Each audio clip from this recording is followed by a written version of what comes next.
जादुई सेब। गोरखपुर नाम के गांव में रमेश नाम का एक नौजवान रहा करता था। रमेश लोगों के यहाँ मजदूरी करके अपना गुजारा किया करता था। उसके घर में कोई व्यक्ति ना होने के कारण उसे हमेशा अकेलापन खाया करता था, मगर वो बाहर की दुनिया देख हमेशा खुश रहने की कोशिश किया करता था। एक दिन रमेश काम से घर लौट रहा था, तभी उसे सेब के पेड़ों का खेत दिखाई दिया। रमेश को सेब देख उसे खाने की बड़ी इच्छा हुई, मगर उसके पास पैसे ना होने के कारण रमेश एक जगह खड़ा होकर उसे देख रहा था। तभी उस खेत का मालिक रमेश से, कौन हो तुम और मेरे सेब के पेड़ों को ऐसे क्यों देख रहे हो? सेठ, मुझे बहुत भूख लगी है, क्या मुझे एक सेब खाने को मिलेगा? यहाँ तुम्हें क्या धर्मशाला दिखाई दे रही है क्या? चलो, एक भी सेब नहीं मिलेगा तुम्हें। नहीं सेठ, मैंने सिर्फ आपसे पूछा। यहाँ कुछ नहीं मिलेगा तुम्हें, चलो जाओ यहाँ से जल्दी। रमेश बड़े दुखी मन से वहां से चला जाता है और मन में सोचता है, क्या जमाना आया है, पैसा नहीं तो कोई खड़ा भी नहीं करता, इंसानियत नाम की तो कोई चीज ही नहीं है। ऐसा सोचते सोचते रमेश रास्ते से घर जा रहा था। तभी उसे रास्ते में एक बूढ़ा आदमी सेब बेचते दिखाई दिया। उस बूढ़े आदमी ने रमेश को आवाज दिया, बेटे, बेटे। बाबा, क्या तुमने मुझे आवाज दिया? अरे बेटे, मुझे ये सेब की टोकरी जरा सिर पर उठा कर दो। बाबा, आप इतना बोझ कैसे उठा पाएंगे? अभी तो आपके सारे सेब बेचकर भी नहीं हुए, फिर भी आप घर जा रहे हो। बेटा, अब मेरी उम्र हो गई है, अब पहले जैसा काम भी नहीं होता, और शाम से पहले घर चला गया तो अच्छा होता है भाई। चलिए बाबा, मैं आपको आपके घर छोड़ देता हूँ। हाँ बेटे, चलो। ऐसा कहकर रमेश बूढ़े बाबा की सेब की टोकरी उठाकर चलने लगा। तभी उसके मन में एक विचार आता है और रमेश जाते समय रास्ते में आवाज देने लगा, सेब ले लो सेब, ताजे ताजे सेब, रसीले सेब, ताजे ताजे सेब। उसकी आवाज सुनकर 2-3 लोग उससे सेब खरीद लेते हैं। ये देख बूढ़ा आदमी रमेश से बहुत खुश हो गया और उसे घर ले गया। घर जाते ही रमेश ने फलों की टोकरी नीचे रख दी और बूढ़े बाबा से, बाबा, अब आप आराम करो, मैं चलता हूँ। बेटे रमेश, ये लो, तुम्हारे लिए ये 4 सेब है और इन्हें जाते वक्त ही खा लेना बेटा। धन्यवाद बाबा। ऐसा कहकर रमेश वहां से चला जाता है। घर आकर रमेश सेब में से 2 सेब खा लेता है और उसके बीज अपने पास रख देता है। सुबह उठकर 2 और सेब खा लेता है। रमेश को वो सेब इतने अच्छे लगते हैं कि वो सोचता है, मैं इस बीज को अगर मेरे बगीचे में लगा दूं तो मेरे बगीचे में भी सेब के पेड़ आएंगे। ऐसा सोचकर रमेश सेब के बीज घर के बगीचे में लगा देता है। कुछ ही दिनों में उससे छोटे छोटे पौधे बाहर आ जाते हैं। पौधों को देखकर रमेश हमेशा खुश हुआ करता था। वो उन पौधों की बड़ी अच्छी तरह से देखभाल किया करता था। वो पौधे कुछ ही महीने में बहुत बड़े पेड़ बन गए थे। रमेश को ये देख बहुत खुशी हुई। रमेश पेड़ों की अच्छी तरह से देखभाल किया करता था। एक दिन रमेश ऐसे ही सारे काम करके सो जाता है। अगले दिन जब रमेश अपने सेब के पेड़ों को देखने जाता है, तभी उसे सारे पेड़ सेब से भरे हुए दिखाई देते हैं। ये देख रमेश, इतने सारे सेब, और वो भी एक ही दिन में मेरे पेड़ को कैसे आए? कितने अच्छे और रसीले दिख रहे हैं ये सेब। ऐसा कहकर रमेश एक सेब तोड़कर खाकर देखता है तो उसे सेब रसीले और स्वादिष्ट लगते हैं। रमेश मन ही मन विचार करता है, ये सेब कितने रसीले हैं, अगर मैं इन्हें बाजार जाकर बेचूं तो बहुत अच्छे दाम मिलेंगे।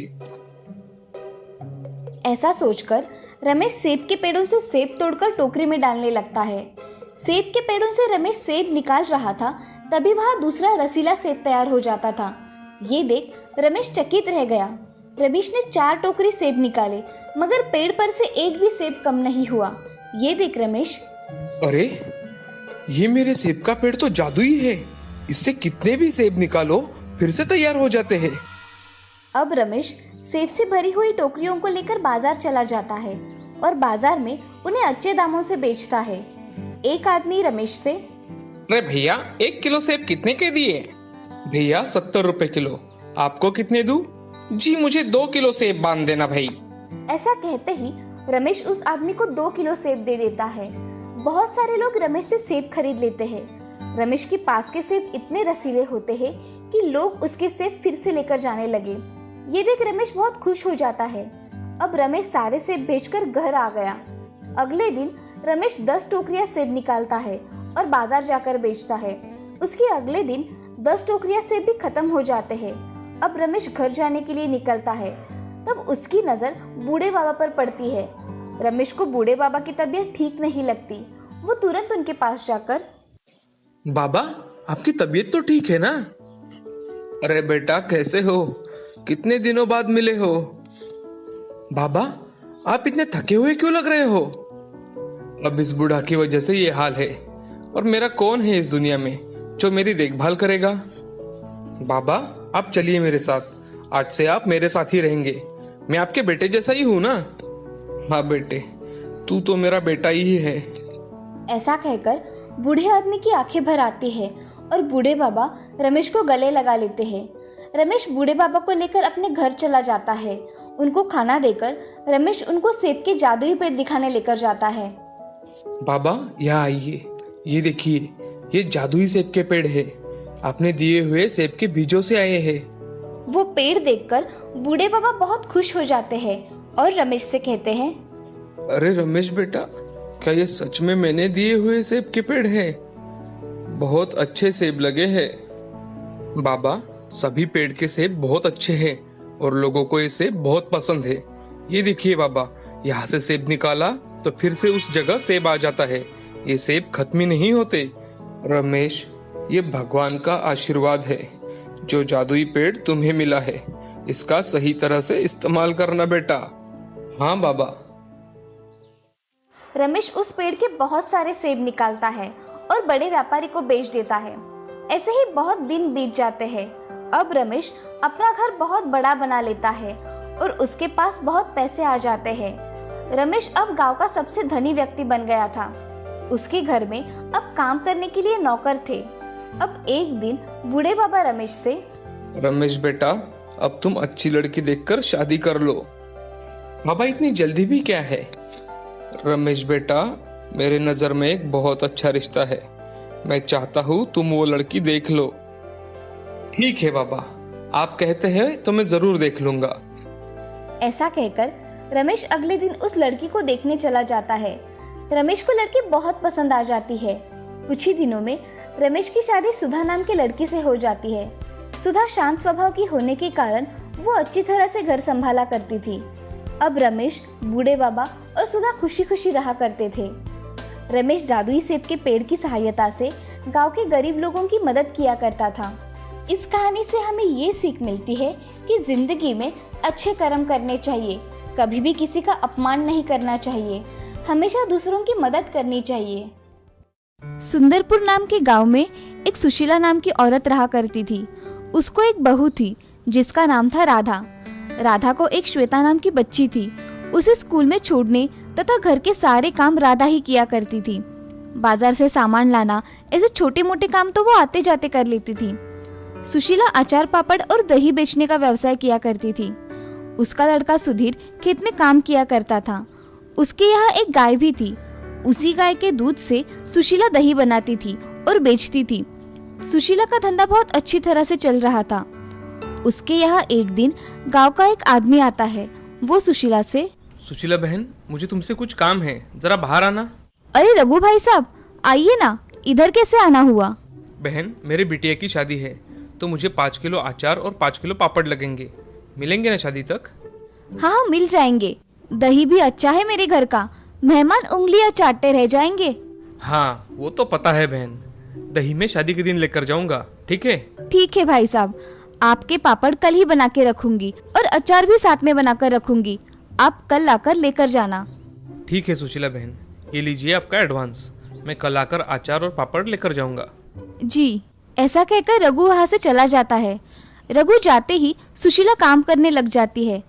उसके पास अचार था मगर उसे पापड़ तैयार करने थे, वो भी एक दिन में।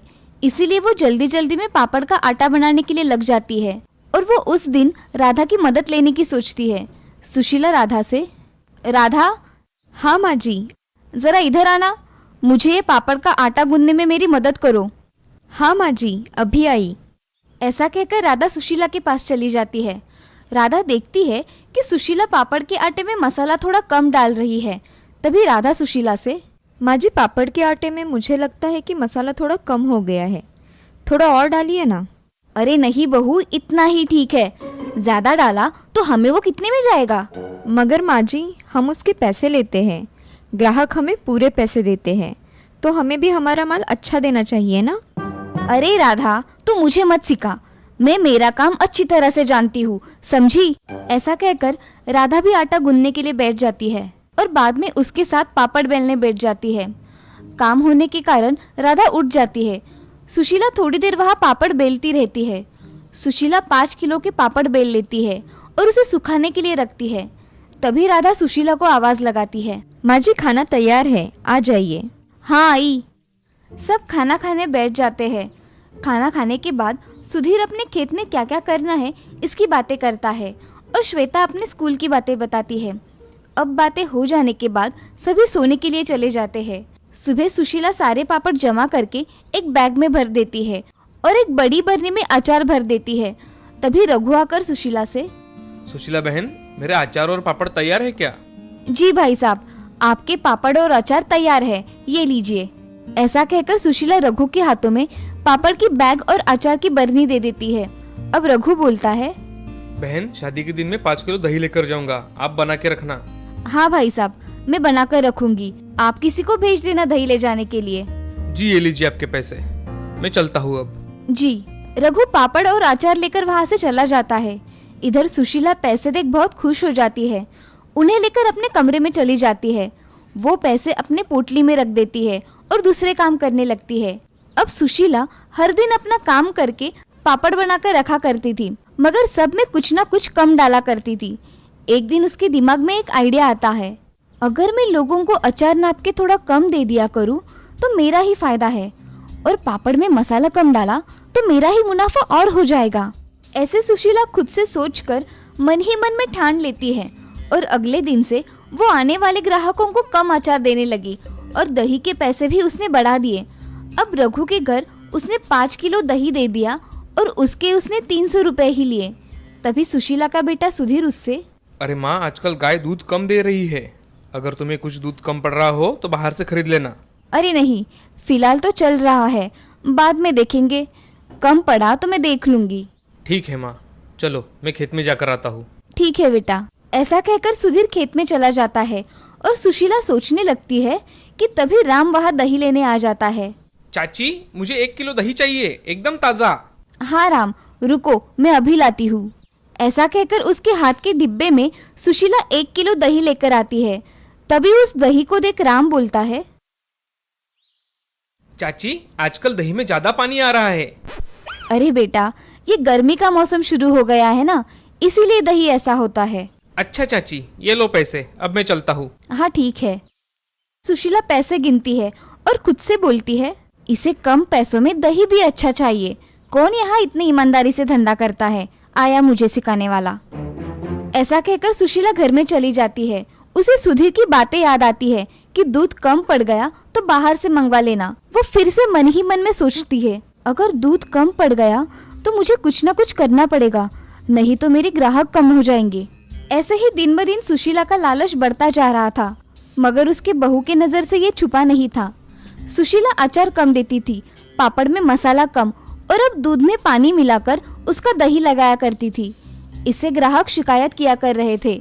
ये सब देख राधा सुशीला से बात करने की सोचती है और कुछ मन में सोचकर सुशीला के पास चली जाती है।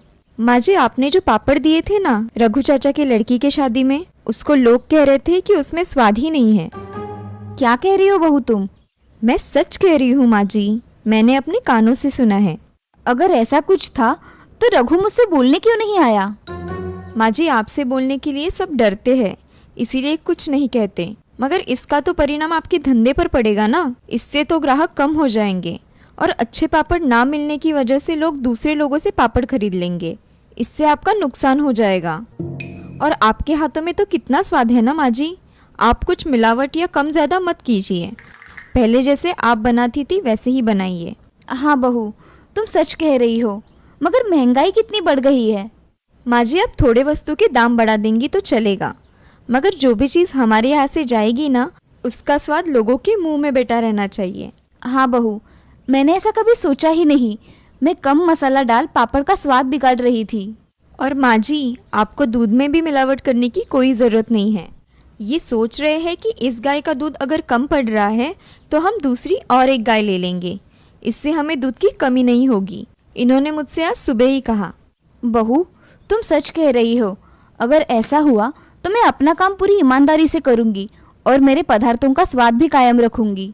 आप अब पैसों को लेकर मन में कभी भी लालच नहीं लाएंगी, और मैं हूँ ही आपके साथ।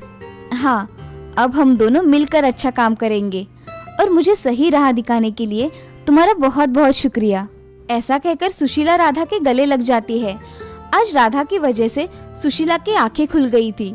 अब उसे पता चल गया था कि उसे किस प्रकार से अपने ग्राहकों को सब बताना है और कैसे उन्हें अच्छे पदार्थ बेचने हैं। अब सुशीला के मन में लालच मिट गया था। ये देख राधा भी बहुत खुश हो जाती है। अब से सुशीला ग्राहकों को अच्छे पदार्थ देकर अपना नाम कर रही थी और लोगों के मुंह में तो जैसे उसके पदार्थों का स्वाद ही बस गया था। अब उसने बाद में बहुत नाम कमाया और ईमानदारी से अपना काम किया।